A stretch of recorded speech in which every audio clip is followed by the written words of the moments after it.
Hello everyone, I'm Bobby and welcome to this little walk and chat through the dual master cylinder for the stock position 2G and hopefully 1G once it's been confirmed.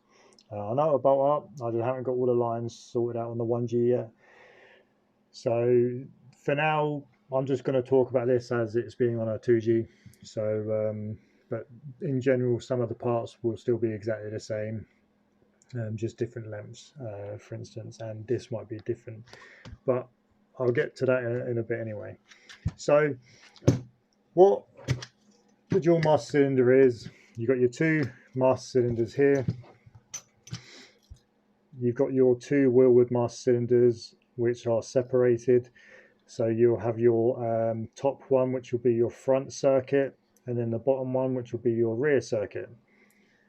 So they'll go off into their own separate lines.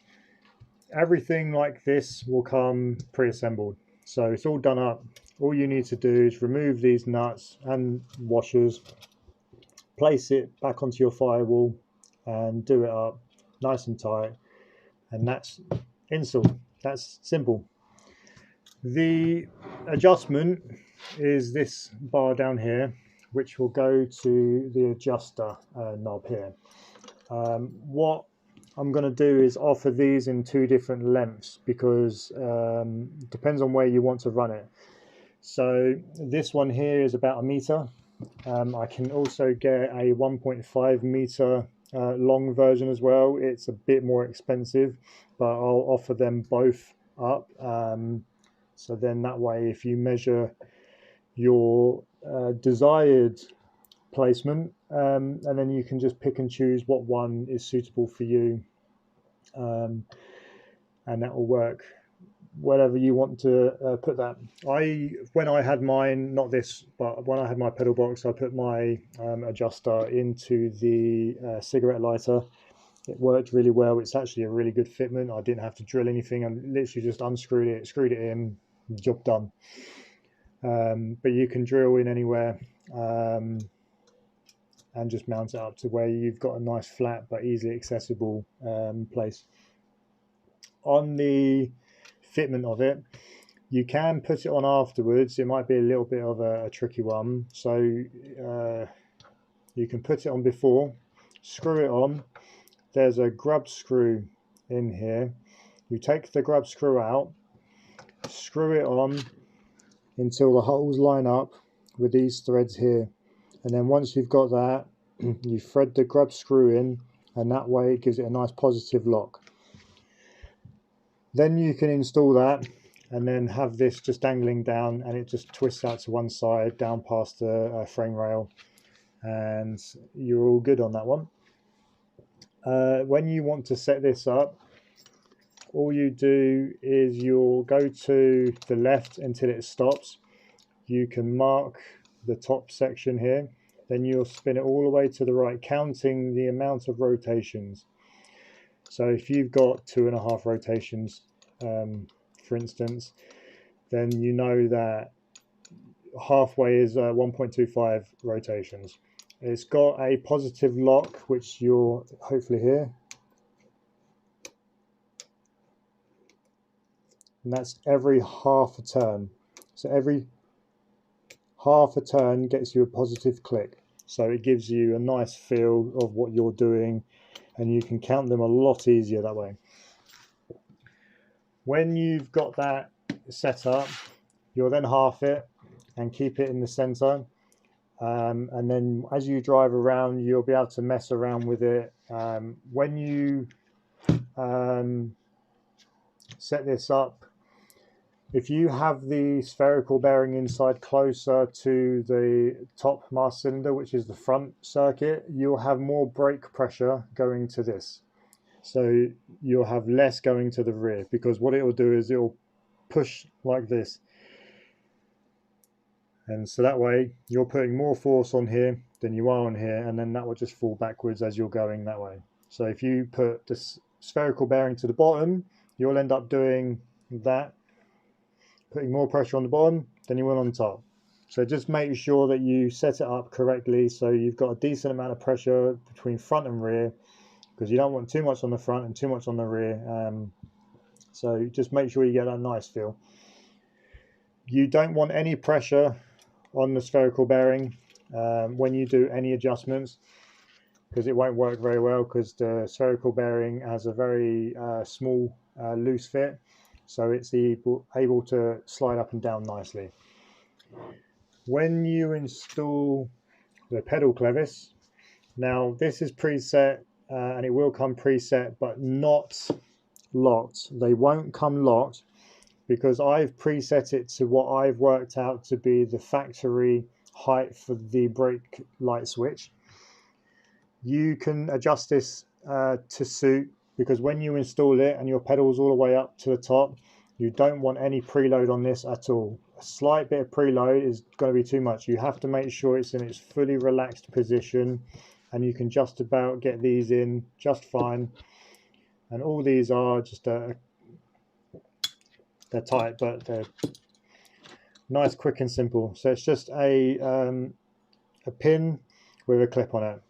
So once you get it on, push it through, clip, all done. So then you'll adjust that to your pedal to make sure the pedal's at full extension while keeping the preload off of the spherical bearing. And then that'll go in there, and then that's it. So other than that, that's a fairly simple bit of kit. Nip them up after, and then you're done on that. So from there, you'll get onto your reservoirs, which you'll have this plate. You will get bolts as well. I haven't got the bolts here on show, but you'll get all your bolts for the mounting points as well. So this will mount pretty much just where the factory reservoir was. There's another bolt I think it uses next to it. No, actually it uses the same plate because it's just over here somewhere. So in here I've got F and R. So you've got your front circuit reservoir, rear circuit reservoir. So you'll have your reservoir, you'll undo this nut here, which is just a locating lock nut. You'll place that on like so, lock it up, and then you have your two front master cylinder to reservoir lines. They'll all be labelled. So you'll have your rear master cylinder to res. So all you'll do is you'll put that onto your reservoir underneath, and then you'll get to your, so if that's the rear, you'll get it onto your master cylinder, put the banjo and copper washers, which everything's available here anyway, so it comes as part of the kit. And then once you've got that all loosely done, then you move on to the actual lines.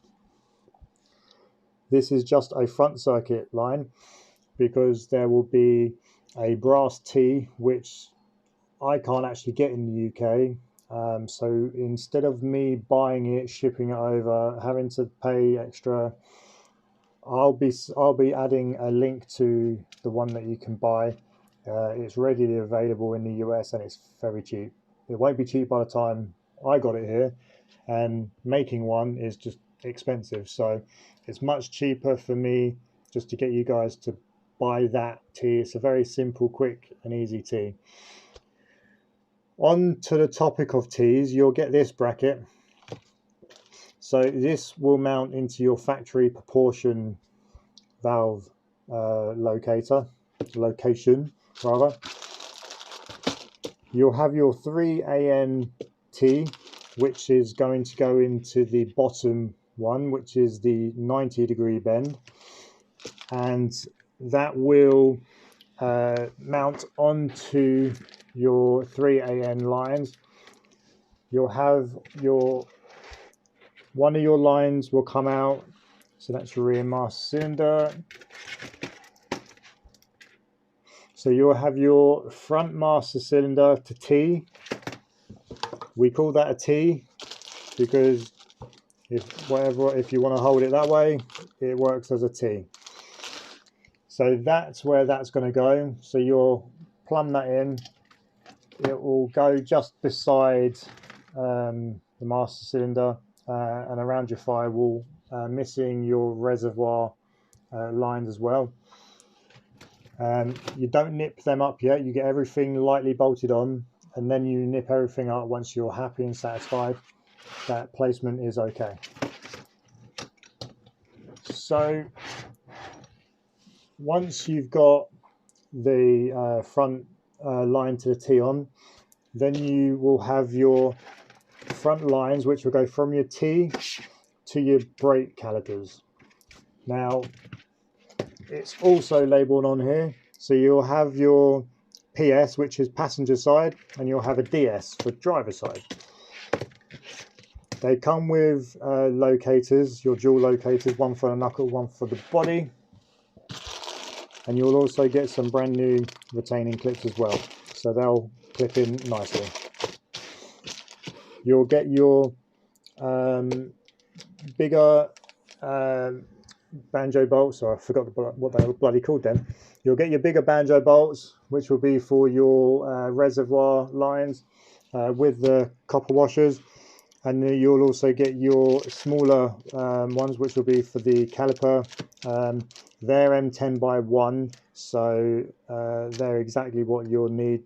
If randomly you've got different calipers which are a completely different thread, just let me know and I'll see if I can supply them. If not, you'll have to source some banjos unless you can reuse your old ones. But you also got your washers as well. These banjos, and these are all stainless steel, and these are, I believe they're just plated steel, so they'll last you a very long time, so you won't have to worry about anything. All of these brackets are stainless steel as well, so you don't have to worry about them corroding. If you don't like the shininess, you can just give it a coat of black spray or something, or I might even be able to offer that as well, just to dull it down for you. So this thing over here is more of just a quick prototype. It's only gone to the 2 testers because it's something I whipped up just pretty quickly actually. It's only something I thought about. It's a master cylinder stopper, so you'll drill 2 holes into your fender area, bolt it down. Let's turn this sideways, and you'll just turn the adjustment bar, and then it will just push up lightly against the backs of the master cylinders like that. Once you've done that, you'll just nip the little locking locking nut, and then that's just going to give a little bit of extra support. I've got to redesign these anyway, because the idea is I want one universal one which will work with the factory single master cylinders, and the retainer or the pressure pad will then come out, and then you can put in another one which will then go to the dual master cylinder setup. So this will most likely be an aftermarket option, or an optional extra, if you want to say it that way, because then I can offer that singly later on for the OEM guys, should you wish to have something like that. So yeah, I've got to redesign this to be a little bit more dual purpose, so that will be a little while yet. I might not be able to offer that straight away by the time these come out, but I'll be able to have it at some point, hopefully not long after all this bit's done. In terms of bleeding, I always, and I mean always, have never had an issue with bleeding a very specific way, because Mitsubishi, not just Mitsubishi, but their master cylinders, including these, are open type master cylinders, so you can't bench bleed them. If you bench bleed them and you let the piston out, you automatically draw air in. You cannot get away from that.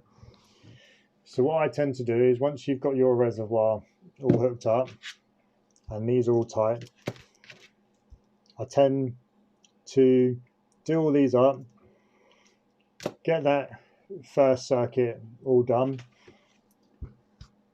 unhook the line that's going to go on this bottom one, which I will show you that.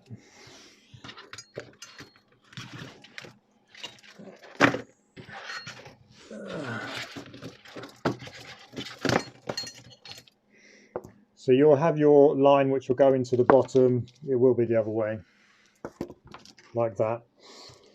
Unhook this, plonk it into the master cylinder, not master cylinder, the reservoir for the master cylinder, with fluid, and have someone, this is for front and rear, so you've got two lines in the, you've got one line in the front and one line in the rear. Have your helper, and it is, you have to have a helper on this, have them pump it slightly, just to put some pressure through it, so you're circulating some air. Once you stop seeing bubbles in the reservoir, you know you've got all of the air out of the master cylinders and the first line of the circuit. Get them to hold the pressure down, so they're closing the master cylinder off completely, so they're not sucking anything in. When they're holding it down, you'll grab your, not that one, you'll grab your AN line end and you'll put that back up to the TN and actually do that up, nip it, making sure these are already done up. And then once the front circuit and then the rear circuit are done, you can let the pressure off, and then there's no more air that's come back through the system because your calipers will already be mounted up, so there's no way for it to draw any air back into the system. Every time I've done that way, I've never had a problem. When I see people bleeding the system a completely different way, they always seem to have an airlock or some kind of no brake system. So that's the way I've always done it, and that's the way I've never had any problems. So that's the way I would ideally suggest you to do that. For this system, it's obviously a little bit more involved because you've got two extra lines, two reservoir parts, and then two master cylinders as well. A quick note on that: when you do the bleeding, try and have the spherical in the center so it gives equal pressure between both of them, and then you can push more air out of both of the cylinders at the same time. On that note, I believe that is pretty much everything that I need to go through in terms of fitment. I've gone through adjustment on the clevis. Should there be any other quick tips or anything, I will add it as I go. I will also have this posted up on DSM Tuners with a data bit as well. So if I add stuff, it will just be listed there.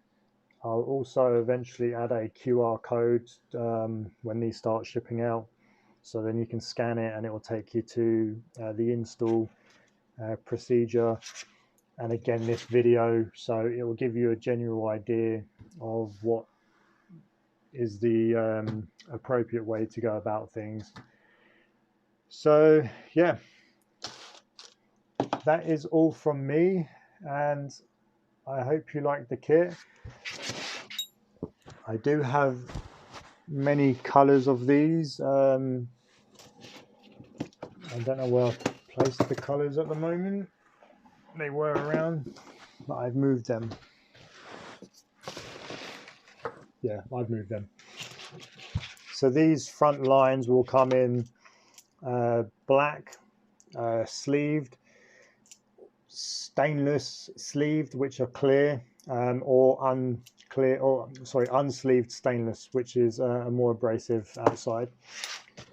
And your brake lines will come in various different colors, but that will be in the DSM tuners link as well. I've got the picture there, so I'll add it into this specific post on that. Talking on lines later on, what I'll be able to do, and it will be on a per application basis, I'll be able to offer a rear line kit as well, which will consist of a brand new 3ANT, one single line back to another splitter, and then you'll be able to have two lines going to the calipers. So you'll then be able to have your split somewhere around your fuel tank area. You can have it running in the car, you can have it running under the car. However you want it, you will have to measure the exact route and then let me know, and then I can work on that based on your information for that. The other thing with the rear lines is if you want to run an inline rear pressure valve. So what that is, you can have a screw type or you can have a lever type, and you can actually run that inline to the rear calipers, and that will adjust the rear pressure as well as your pressure that you've got from here. So if you want more force going to it, but you want to slightly reduce the pressure on the go, you can use the proportion lever or twist knob to relieve the pressure or add more pressure on the rear. That means that you'll have one line coming off of the T going to wherever your location point is for that. Then you'll have your adapters for it, and then you'll have your follow-on line going back to the other splitter. So getting those lines worked out lengthwise is very critical. Generally, you want to give it a close approximation, but add just a little bit for flex and movement. And then that way you can match the fronts, and then also your complete lines are now brand new stainless steel, coated, or they're inside or under the car, however you want it. It just makes everything more fresh, more new, and more up to date. So that's one thing I'm going to be able to do as well. I haven't got around to that yet, so it will be something I'll be working on probably over the summertime. I'll see what people will want to do on that one. So yeah, I think that is now about it. Any other questions, just send us a message and I'll happily take care of all of those for you. And in the meantime, enjoy looking at the kit, and I look forward to being able to finally release these once everything's all sorted and get these kits out. This will be a first for the DSM group, because everything's pretty much bolt on. You don't have to do any welding. You don't have to have a custom floor pan for your foot pedal. You don't have to hang a pedal box or floor mount it and bolt it. You get to use the stock pedal, the stock location for everything. You haven't got to worry about a pressure fed brake light, which I have on mine. So it does make life a lot simpler. And that's what I was trying to go with. Simplicity, covering as much as possible, giving you as much of the stuff to not have to worry about how am I going to build this kit. So yeah, simplicity is the way, and having options, future developments on that. The world is pretty much whatever you want to make it on this, because if you decide that you want to stop drag racing and you want to go racing and you want to change, your master cylinder sizes, because you've now got massive brakes, you can change the master cylinders over. So you can get a different bore master cylinder, which will offer different pressure, different ratios. It will give you a different pedal feel. So if you want it a softer, you'll go slightly larger, so it'll push more, but it'll have less pressure. So it'll give you a much nicer, softer pedal. If you want to go stiffer, you can go slightly smaller. You have many options with going to a dual master cylinder that you never had before on a single master cylinder. With all the other adjustments, like the bias adjustment, that's obviously going to be very good for the road races. Lots of people use stuff like this on the road as well. It's not just for the racers. You can use it on any type of application. What I will say on this, and I should have said it at the start, this is a manual brake system now, so you have no booster. So you'll literally go straight onto the firewall here, no booster, your 4 bolt holes, and that's it. So you'll have different options you can go with on plenty of everything. All the bushes are replaceable as well. Should the spherical bearing ever go, which I doubt it will, that's replaceable. These are just generally off-the-shelf oil light bushes, simple to replace, no problem with getting custom machined parts. All the bolts, they're very simple, you can just replace anything you want like that. The finished item will come in an anodized finish, not the black here. These are only the prototypes. I've done 2 prototypes, so they'll come in a slightly shinier finish than this. I'll probably stick with black. I'm not sure if I'll offer different colors, because it means that I have to do a larger run of each color, and then it's going to get costly. So I'll probably just work with black on the actual frame itself. And then you have multiple colors of these as well. So I don't have, no, I don't have one here. I have a red one somewhere. But I have a few colors of these, so you can mix and match. So obviously with your brake lines being different colors. Yeah, I'm pretty sure I'm now just waffling on about small little details, but I'd rather try and get as much information spewing out of my mouth and getting it all into this video. But whatever I do miss or I add on later, I'll add it in anyway. Well, thank you very much once again, and yep, let's enjoy dual master cylinders in stock form. Bye bye.